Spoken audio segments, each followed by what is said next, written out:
I used to think love was something you built like a house, brick by brick, choice by choice, held together by effort and intention. Not passion, not some grand gesture, just consistency. And I tried. God knows I tried. When I married Lisa, I walked into her world knowing it already had a rhythm of its own. Her daughter, Kayla, was 15 then, sharp-tongued, distant, too clever for her own good. I didn't try to be her dad. I wasn't foolish enough to believe I could replace anyone. I just wanted to be something stable for them. I wanted to be the man who picked up groceries without being asked, who installed the new water heater in January when it failed, who cleaned out the gutters before the rain came. And for a while, I convinced myself that was enough, that the silence at dinner and the way Lisa sometimes pulled away when I reached for her hand were just artifacts of transition, growing pains. But deep down, I knew I was loving them in a way they never intended to return. The house was mine. I had bought it just before Lisa and I married. A rundown colonial on the edge of town, the kind with drafty windows and floors that creaked in protest every time you took a step. She and Kayla moved in after the wedding, and I spent every weekend that first year fixing it up. Painted the exterior myself. Installed ceiling fans in each room. Built Kayla a desk from scratch when she started virtual school during the pandemic. I didn't ask for thanks. I wasn't keeping score. But it chipped at me slowly. The way Kayla never looked up from her phone when I entered a room, or how Lisa stopped saying we and went back to saying I. There were no shouting matches, no infidelity, no broken plates or slammed doors. Just a long, creeping kind of indifference that made me feel like a ghost haunting my own life. I remember the night I left down to the minute. We were at the dinner table. Lisa made pasta, the kind from the frozen bag she just dumped into a pan, no garlic bread, no wine. Kayla sat across from me, earbuds dangling from one ear, swirling her fork without eating. I had just mentioned something about a new bookcase I wanted to build in the den, trying to make conversation. That's when she looked up at me for the first time in weeks, tilted her head, and said, "Don't act like you built anything for this family. You're just a placeholder." Just like that. Flat, dismissive, and cold. I looked at Lisa, waiting for her to step in, to say something, anything. She didn't. She kept eating, eyes down. I felt the silence crawl across the table like a fog. That was the moment. Not the insult itself, but her silence. That was when I knew I was done pretending. So I raised my glass, iced tea, not wine, and said, "To the last dinner I'll ever attend in this house." I didn't shout. I didn't slam my glass or storm off. I stood up, pushed my chair in, and left my plate half full. I packed an overnight bag, drove to a cheap motel near the shore, and didn't look back. No one called. Not that night. Not the next morning. Not even after I texted Lisa and said I wouldn't be coming back. And that silence, too, was an answer. I spent the next few days walking the boardwalk in a hoodie, watching families gather around bonfires and couples hold hands like gravity alone wasn't enough. I had never felt more unmoored in my life. But at the same time, there was a strange peace in finally stepping outside of something that had stopped being mine long ago. It was on the 5th day that I found the shack. It wasn't listed, just appealing for sale sign stuck into overgrown grass at the edge of a dead-end street near the dunes. The front porch sagged. Windows boarded up. Inside smelled like sea rot and old paint. But I stood in the middle of the empty living room, breathing in the salt air leaking through the cracks, and for the first time in years, I felt something that almost resembled clarity. I didn't see ruin. I saw potential. I saw freedom. I saw a place I didn't have to justify my presence in. Within the week, I made an offer. All cash, below asking. The seller didn't argue. I never went back to the old house. Not to collect things, not to say goodbye. My lawyer handled everything. Legally, it was mine. I had paid every mortgage payment, signed every check, held the deed alone. Lisa had never asked for co-ownership. It had always been our house, in conversation, but only when it suited the moment. In truth, I had just let them live there. I think she forgot that. People do, when you give too much. When you love quietly, they assume it costs you nothing. So I let the lawyer do the talking. He drew up the eviction notice and served it clean. No warning. No preamble. Just a knock on the door, a signature, and 30 days to leave. It wasn't revenge. It was closure. Still, the silence haunted me sometimes. Not because I missed them, but because of how easily they had let me go. Like I had been holding the corners of a tent only to find the people inside never needed shelter to begin with. Kayla didn't send a text. Lisa didn't fight to keep the house. That hurt more than anything. Not the insult, not the dismissal, but the confirmation that I was never really one of them. Just a warm body filling a role. A placeholder. Temporary. Disposable. And the worst part? I had known it. Somewhere, deep in my bones. I had felt it for years and just kept hoping I was wrong. The night before the cafe opened, months after I'd left them for good, I stood behind the counter, alone, brushing sawdust off the shelves I had built by hand. I looked at the mismatched mugs hanging from hooks, the faded rug I found at a thrift store, the chalkboard sign that read "Open tomorrow. Come in and stay a while." It wasn't perfect. It didn't sparkle, but it was mine. No one could look at this place and call me a placeholder. I had built every corner, wired every light, chosen every book that lined the shelves. And in doing so, I'd given myself something no one else ever had, a place where I belonged without needing to prove it. It wasn't much to look at, not at first. The shack sat on a cracked foundation, its roof sagging like a tired old man who'd spent too many winters alone. There were 3 rooms, a narrow kitchen with yellowing linoleum, a living area no larger than a hospital waiting room, and a bedroom where the floor slanted just enough to make a dresser lean like it was whispering a secret. The walls were warped, streaked with water damage and nicotine stains. But when I stepped inside, I felt something no polished home had ever given me: permission. No expectations, no roles to fill, no scripts to follow. Just a space as broken and quiet as I felt. I didn't see mold and splinters. I saw a place I could fill with the sound of my own thoughts, where I didn't have to apologize for taking up space. I spent the first week sleeping on a cot in the living room with nothing but a camping lantern and a radio that crackled with static more than music. I showered at the gym down the road and cooked ramen on a hot plate. During the day, I wandered the nearby town, making note of shops that had closed down and ones that were barely hanging on. I kept circling back to this one stretch of beach where seagulls outnumbered people. It was quiet there, with smooth stones instead of sand, and the water never looked the same twice. One day, while sitting on the edge of a crumbling pier, I imagined a sign out front of the shack: salt and story, books, coffee, and second chances. I laughed at myself for even thinking it. But the idea stuck. It grew roots. The transformation started slow. I knocked out the rotten drywall, learned how to lay tile from YouTube videos, and spent hours sanding old wood until my knuckles bled. The work hurt, but it was the kind of pain that earned its keep. Unlike the silent kind I'd carried in that old house. The kind that made you question your worth in the eyes of people you loved.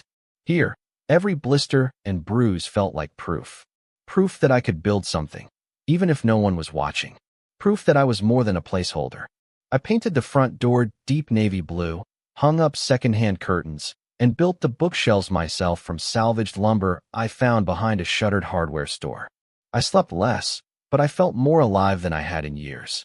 The first person to wander in was an older woman named Dorothy, who wore oversized sunglasses and smelled faintly of rosewater and cigarettes. She didn't say much, just looked around, picked up a worn copy of To the Lighthouse, and asked, "You got coffee too? Or just heartbreak?" I laughed, told her it was instant for now, but real coffee was coming. She nodded, left $3 on the counter, and told me she'd be back next week. After that, others started trickling in. A local fisherman named Russ came by every morning at 7, always tracking sand through the doorway and asking if I had anything about the Civil War. A high schooler named Ava started stopping by after school, always in search of old poetry books and an excuse not to go home right away. Slowly, the place filled with voices that didn't expect anything from me except a good story and a clean mug. And then came the night I found a note slipped under the door. It was scrawled on a napkin in smudged blue ink. "This place feels like home. Thank you." No name, no explanation. I stood in the middle of the shop, holding that napkin like it was something sacred. In the house I left behind, I had poured years into building comfort for other people, redid the floors, repainted the walls, even landscaped the backyard by hand. And not once did anyone say it felt like home. Not once did anyone thank me. But here, in this crooked little shack that smelled of old paper and fresh paint, strangers were offering me the one thing I had spent years begging for in silence. Belonging. The shop became my rhythm. I opened at 8 a.m. every day, made fresh coffee by 8:30, and spent the rest of the morning rearranging books and chatting with whoever wandered in. I kept a notebook under the counter where I jotted down snippets of overheard conversations, favorite customer quotes, and thoughts too heavy to say out loud. In the afternoons, I hosted a little reading hour, mostly for retirees and bored locals, where I'd read a few chapters from whatever book seemed right that day. People began referring to the place simply as the book house.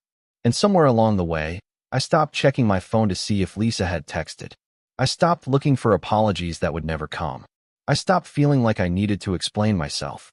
One evening, as the sun bled orange over the horizon and the last customer shuffled out with a used copy of Slaughterhouse-Five, I locked the door, flipped the sign to closed, and stood alone in the stillness. I could hear the distant waves and the creak of old wood beneath my feet. I thought about Kayla, about how her voice had sounded that night. Sharp, cruel, certain. You're just a placeholder. She had said it with such finality, like a verdict. And for weeks, I'd carried those words like a tattoo burned beneath the skin. But standing there in my bookstore, surrounded by stories and strangers who saw me, I realized something. Placeholding is still holding. It's still showing up, still putting yourself between the cold world and the people you love, even if they never notice. I wasn't temporary. I was the one who stayed. They were the ones who let go. That night, I hung up the napkin note in a little frame by the register. I lit a candle in the back room, poured myself a glass of wine, and listened to a record that skipped every few minutes. I didn't miss the old house. Not really. I missed the man I had been in that house. The version of me who believed effort was always rewarded, that love would eventually be recognized. But I wasn't that man anymore. Every time I backed down from an argument to keep the peace, every time I said, "It's fine," when something hurt, I made myself smaller to fit into a family that never made room for me. I remembered this one night, maybe a year into our marriage, when I came home from a long day at work and found Lisa on the couch, crying. I sat beside her, held her hand, asked what was wrong. She told me Kayla had said she hated her, just flat out hated her, and that it had wrecked her. I stayed up all night with her, holding her while she sobbed. The next morning, Kayla apologized to her and went out for brunch with friends. No one asked how I slept. No one cared that I had stayed up comforting a woman who wouldn't even meet my eyes at breakfast. It wasn't just emotional labor, it was logistical too. I was the one who stayed on top of the bills, who remembered the water filter needed replacing, who scheduled the pest control appointments. I learned their rhythms, their routines, their moods. I learned to keep a bottle of Chardonnay in the fridge for Lisa after a rough day, and that Kayla liked her coffee with exactly 2 pumps of hazelnut creamer. I knew their world like the back of my hand, but they never learned mine. Lisa never asked what my favorite meal was. Kayla never knew I wrote poetry once, back before all of this, back when I believed in softness. I had given them 100 little pieces of myself, and they never even noticed they were holding me. The lawyer I hired was a friend of a friend, clean-cut, polite, with an edge in his voice I appreciated more than I expected. He walked me through the process of eviction and eventual sale with clinical precision. "You're not doing anything wrong," he said when I hesitated. "The house is legally yours. You don't owe them more than you've already given." But that wasn't the part that weighed on me. It wasn't about legality. It was about the feeling of walking away from something I built with my hands, knowing the people inside never saw me as anything but a financial cushion and an emotional afterthought. And worse, realizing they never would have left on their own. They would have kept using the lights I wired, soaking in the tub I installed, eating dinner on the porch I stained, all while pretending I was just passing through. One night, I found an old voice memo on my phone. It was from 2 years ago, late at night. I must have recorded it while walking the dog. You could hear the faint rustle of wind and my own voice saying, "Do you think we're becoming a real family?" Lisa's voice answered, soft and distant, "Of course we are. Why would you ask that?" I paused the memo there. Because I remembered exactly why I asked. It had been after Kayla left a nasty comment on one of my Facebook posts, mocking something I said about step-parenting. Lisa had laughed it off, said, "She's just being a teenager." But it had stuck with me. That memo was my attempt at reassurance. A digital breadcrumb I'd left myself in case the doubt got too loud later. And here it was, louder than ever. The moment I signed the paperwork to sell the house, something inside me cracked open. It wasn't rage. It wasn't even triumph. It was grief, clean, sharp, and unforgiving. I didn't cry. I just sat in my chair at the back of the bookstore, staring at the form that confirmed what I already knew. I had left something behind, and it wasn't just a building. It was a version of myself. The man who tried. The man who waited. The man who asked for so little and still got less. That man didn't live here anymore. He was buried in the drywall of that house, in the glue that held those baseboards down, in the screws that kept the porch from falling apart. And maybe that was okay. Maybe some parts of you have to die to make space for peace. That week, I didn't tell anyone what I'd done. Not Russ, not Dorothy, not Ava. The bookstore buzzed with its usual rhythm. Quiet mornings, lazy afternoons, poetry readings with too much wine. I smiled, shelved books, listened to stories. But inside, I was letting go. Letting go of the idea that family is owed your loyalty just because you shared a roof or a bed or a last name. Family, I'd learned, is who shows up when you're silent. Who sees you even when you're not holding something up for them. And for all the years I gave them, they never really looked. The eviction notice went out on a Monday. No special fanfare, no warning. Just a man in a gray blazer walking up the porch steps of a house I once thought I'd grow old in, knocking 3 times, and handing over a letter that would upend their lives.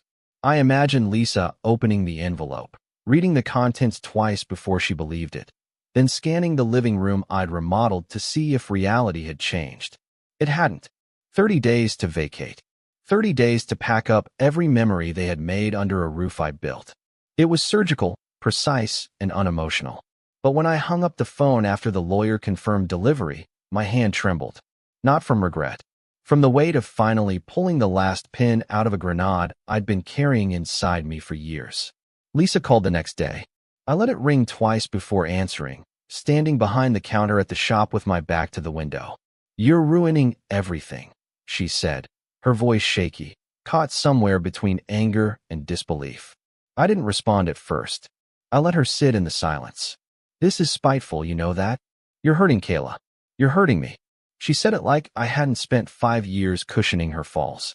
Like I hadn't worn my hands raw patching holes in walls she wouldn't acknowledge. "I built everything," I said finally.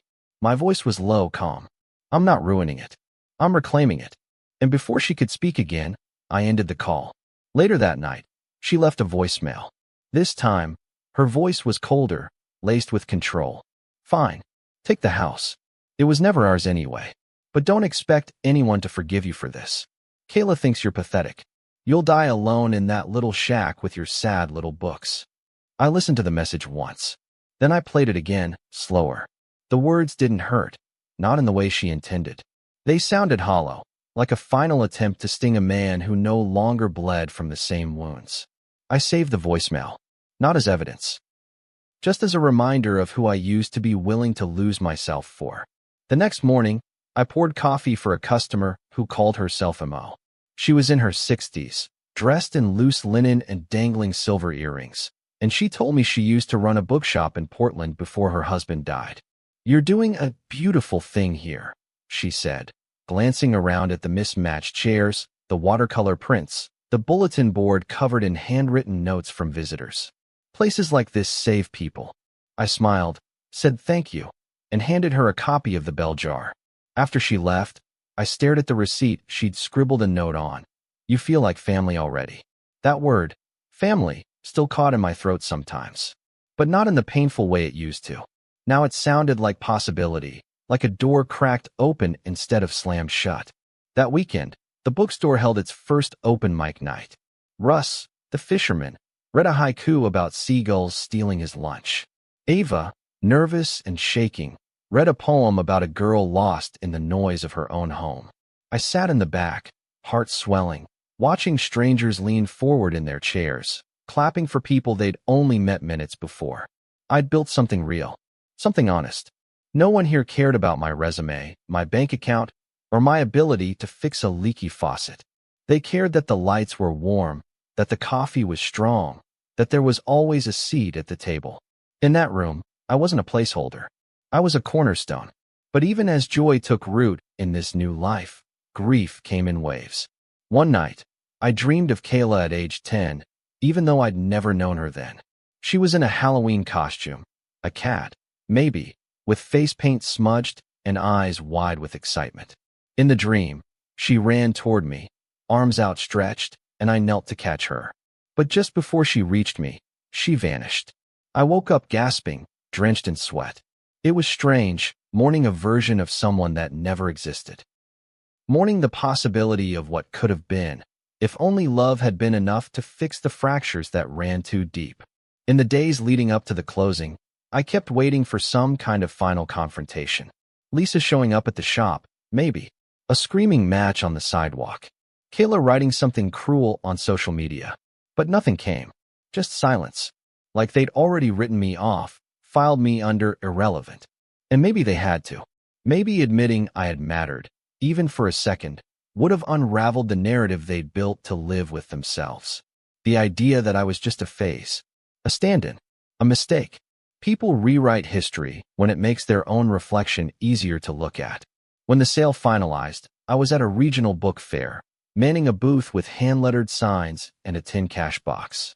I watched strangers thumb through pages I'd carefully selected, and I felt lighter, as if a ghost had finally left the room. I got the email confirmation around noon. Transfer complete. Funds deposited. Possession surrendered. I closed my eyes and exhaled. I didn't cry. I didn't call anyone. I just stood there, in the middle of a makeshift aisle smelling of popcorn and paper, and let it be done. That was the moment I moved on for good. That night, I returned to the Shack-Turn Cafe and found a small crowd waiting out front. Word had spread about the book fair, about how our little shop had made an impression. People brought pie, stories, hand-drawn bookmarks. A little boy handed me a paper that said Best Bookman, with a crooked star in the corner. I taped it above the counter, next to the napkin note, and a growing collection of kindness I never saw coming. This wasn't just a store anymore. It was a harbor. For them. For me. For anyone who'd ever been pushed aside and told they didn't matter. The irony wasn't lost on me. I had spent years trying to prove my value to people who had already made up their minds about me. And yet, the second I stopped trying, really stopped, they were the ones who lost something real. I didn't need their forgiveness. I needed to forgive myself for staying too long, for begging crumbs from a table I built. And I had. Every day in that little shop was an act of self-respect, of choosing presence over performance. No more placeholders. No more pretending. I didn't drive past the old house on the day it sold. I thought about it, felt the tug of closure like a ghost hand reaching from the past, but I ignored it. There was nothing for me on that street anymore. The house had been emptied, stripped, rekeyed.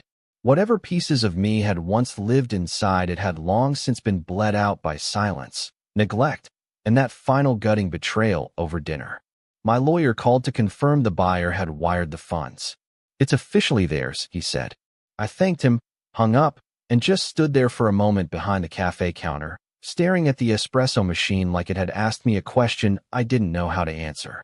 And then I breathed. A slow, full inhale that didn't catch in my chest for once. It was done. Final. Clean. When I'd bought that house, I remember feeling proud, like I had achieved something meaningful. It wasn't just a roof over my head. It was a future I could build on. I saw Lisa there. I saw holidays with Kayla, backyard BBQs, Sunday morning pancakes in pajamas. I saw framed family photos along the stairwell, a dog sleeping at the foot of our bed. And for a time, I tried to paint those pictures into reality. I bought the dog, cooked the breakfasts, hung photos, even if they were mostly of Lisa and Kayla, because I wanted them to feel like it was theirs too. But they never framed one with me in it. I noticed that more than I let on. How every image on the wall told a story I had no real part in. How I existed in the margins of their life, tolerated but never embraced. When I got home that evening, the cafe now fully closed, its windows dim, I walked into the little back room I had turned into a kind of sanctuary. There was an old armchair I'd reupholstered, a lamp with a frayed cord, and a wall covered in sticky notes and letters left by customers. In the middle of it was that one napkin note. "This place feels like home. Thank you." I stood in front of it for a long time. Not crying, not really smiling, just taking it in. The contrast. The ache of knowing that the only home I'd successfully built was the one I hadn't tried to force myself into. The home that happened because I stopped trying to prove I deserved one.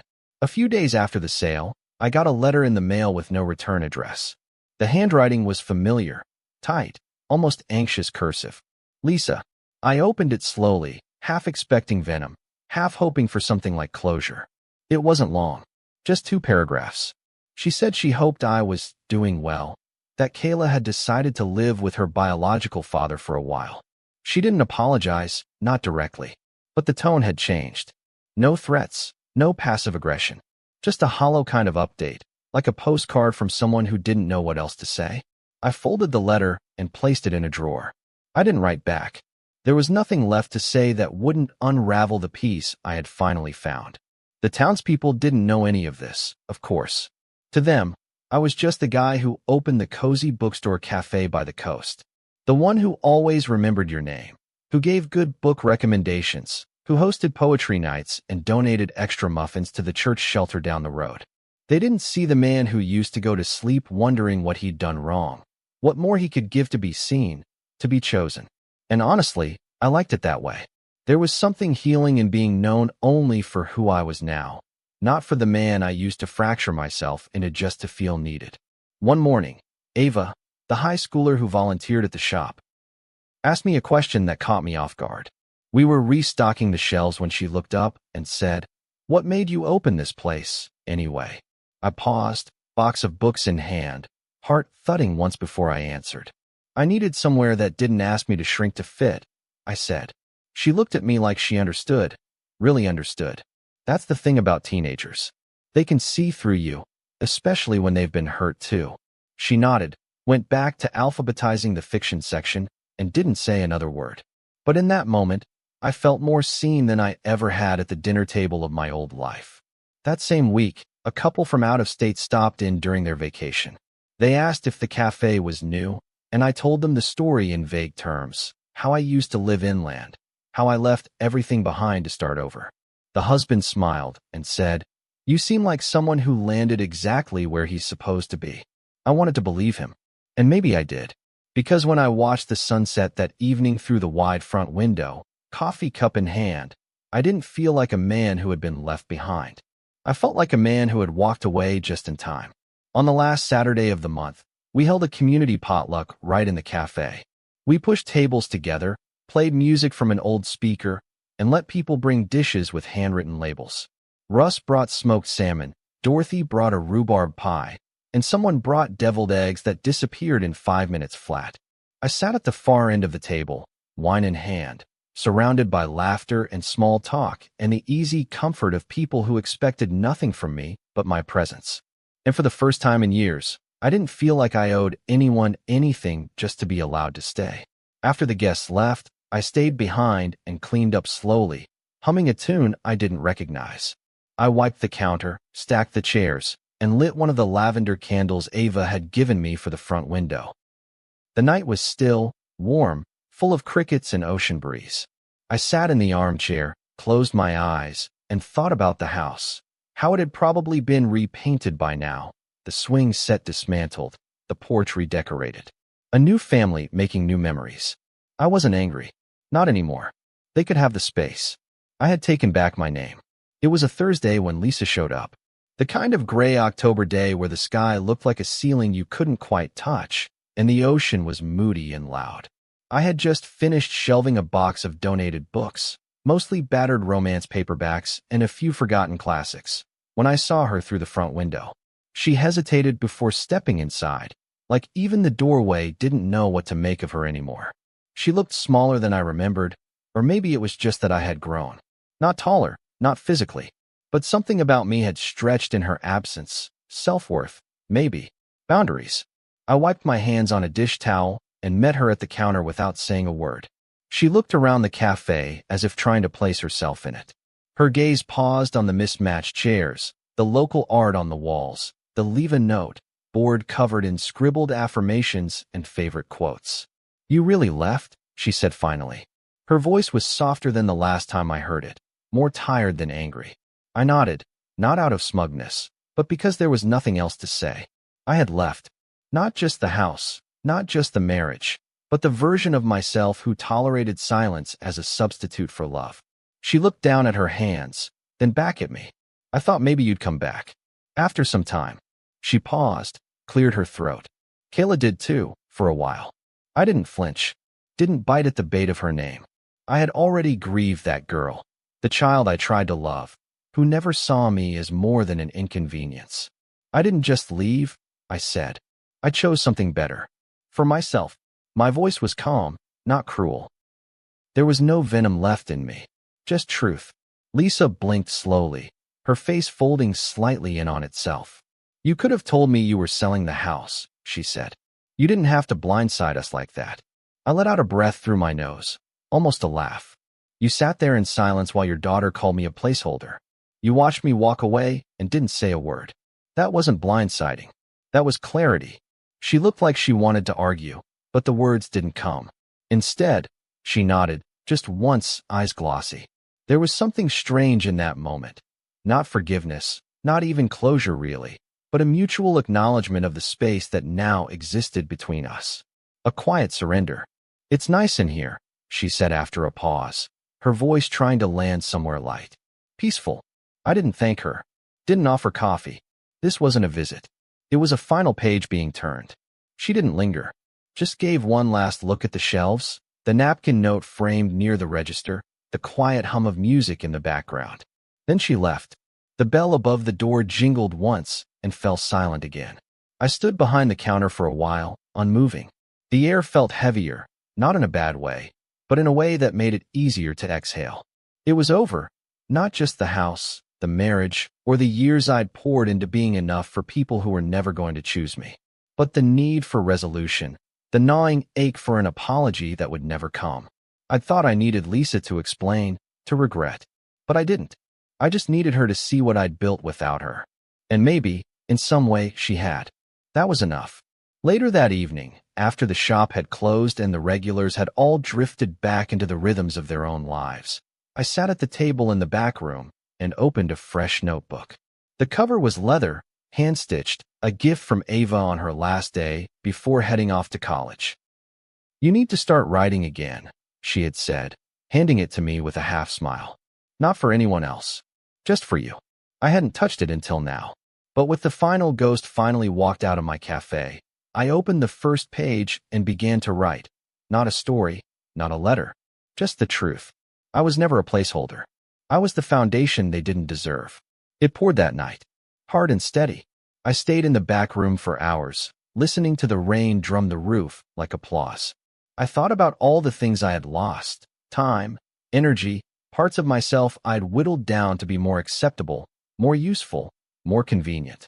I thought about Kayla and wondered if she had ever asked why I left, really asked, not just assumed it was out of spite. I wondered if she would ever understand how hard I had tried to love her, how I had fought every day to be steady in a life that kept shifting beneath my feet. Maybe she would. Maybe she wouldn't. That part was no longer mine to carry.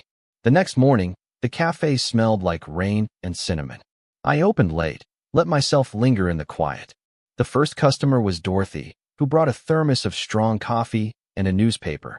"You look lighter today," she said, scanning my face. I smiled, unsure how she knew. Maybe it was in the way I moved. Or maybe that's just what happens when you finally stop living for people who only ever saw you when they needed something. We sat for a bit, sharing silence like old friends. She never pried, never asked why I seemed different. She just sipped her coffee and handed me a section of the paper with a crossword circled in red. "Thought you'd like this one," she said. She was right. By noon, the shop was buzzing again. Kids laughing over cookies, retirees swapping stories, a man in the corner writing something longhand in a leather-bound journal. I moved through the space like someone who belonged, because I did. Every laugh, every kind word, Every act of kindness pinned to the wall was a brick in this new life. I hadn't just survived the fallout. I had built something sacred from its ashes. Not everyone gets that chance. But I had taken mine with both hands and turned it into a home. People still ask me if I regret it.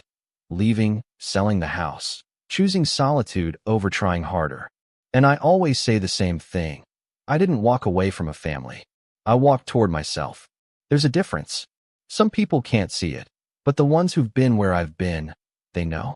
They understand what it means to be told you're temporary in a place where you've bled permanence. And they know how rare it is to find peace on the other side of that truth. I didn't find it in a person. I found it in pages, in steam rising from coffee cups, in laughter shared over dog-eared books. I locked up late that night, the cafe windows glowing soft in gold. Before turning off the lights, I stood at the front door and looked out at the quiet street. There were no more ghosts, no more what-ifs, just the steady rhythm of a life finally lived on my own terms. I didn't need a framed family photo to prove I belonged. I had bookmarks with thank you notes, Polaroids of poetry nights, sticky notes scribbled with quotes about healing. This place was mine, and so was I. If you've ever poured your heart into a family that made you feel invisible, this story was for you. Sometimes the people we fight hardest for are the ones who never planned to stay. And sometimes, walking away isn't giving up. It's finally choosing yourself. If this hit home, don't keep it to yourself. Like the video to support more stories like this. Share it with someone who needs to hear they're not alone. And subscribe for more raw, real-life narratives about love, loss, and reclaiming your worth. Your peace is worth protecting. See you soon in the next story.